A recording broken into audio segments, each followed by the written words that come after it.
大家好，今日係2026年7月23號星期四。呢兩日呢，真係熱到人都癲啊！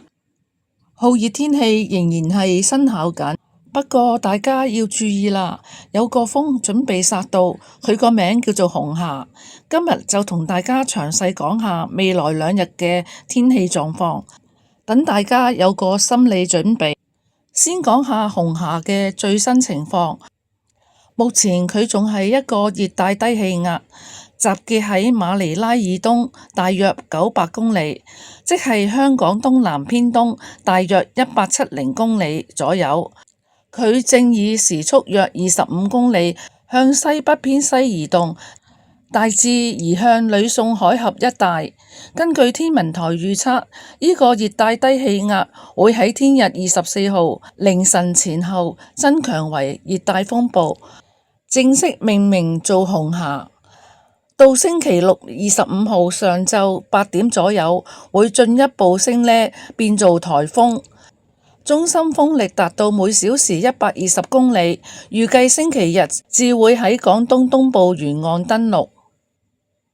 好啦，講下聽日7月24號星期五嘅天氣。聽日呢，紅霞仲未正式影響到香港，主要係受副熱帶高壓脊影響。咁天氣嘅狀況呢，大致係天晴，初時局部地區會有幾陣驟雨，日間氣溫相當酷熱，市區最高氣溫大約係34度，新界會再熱啲添啊！大家記住防曬同埋補充水分啊！至於風力就係吹微至和緩偏南風，不過要留意嘅係紅日聽日呢會開始橫過菲律賓北部，進入香港800公里範圍。天文台話聽日會考慮發出1號戒備信號，大家要留意天文台嘅最新公佈啊！嚟到星期六7月25號嘅天氣係點呢？風暴開始埋身啦！星期六日頭嘅情況係朝早仲會有短暫時間有陽光，天氣仍然好炎熱，但係唔好俾佢呃到啊！風暴其實已經靜靜雞靠近㗎啦。天文台話星期六稍後時間，廣東沿岸風勢會開始頗大，吹西北風4至5級，離岸同高地可能達到6級。星期六稍後會開始有狂風驟雨同雷暴，晚上驟雨會逐漸增多，海面仲有湧浪，大家千祈唔好去海邊玩啊！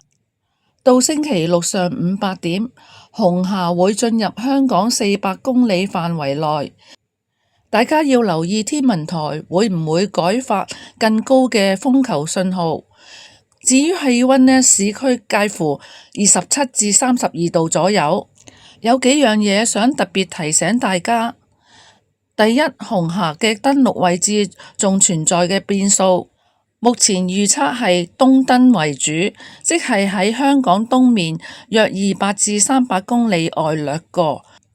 如果係東登，對香港嘅風力影響相對冇咁大，但係始終仲有變數。大家要密切留意天文台嘅最新消息。第二，中央氣象台預測紅霞可能會以強颱風級別登陸，風力不容忽視。